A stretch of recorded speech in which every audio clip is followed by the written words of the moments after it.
Hi friends, from my Dilshi Academy today I am going to talk about some greetings.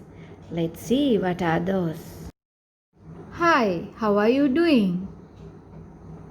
Hi, how are you doing? Hi, how are you doing? I'm fine. How about you? I'm fine. How about you? I'm fine. How about you? I'm pretty good. Thanks for asking. I'm pretty good. Thanks for asking. I'm pretty good. Thanks for asking. No problem. So, how have you been? No problem. So, how have you been? No problem. So, how have you been? I have been great. What about you? I have been great.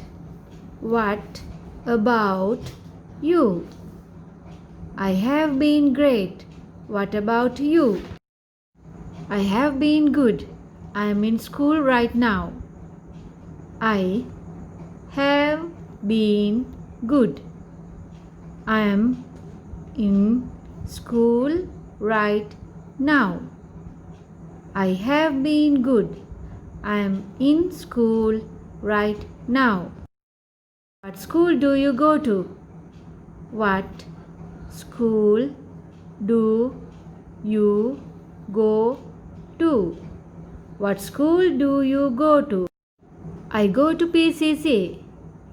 I go to PCC. I go to PCC. Do you like it there? Do you like it there? Do you like it there? It's okay. It's a really big school. It's okay. It's a really big school. It's okay. It's a really big school. Good luck with school. Good luck with school. Good luck with school. Thank you very much. Thank you very much. Thank you very much. All for today. Still you didn't subscribe me. Please subscribe me and click the bell icon. Stay with me for more grammar lessons and spoken English lessons with my Dilshi Academy. Thanks for watching. Have a nice day.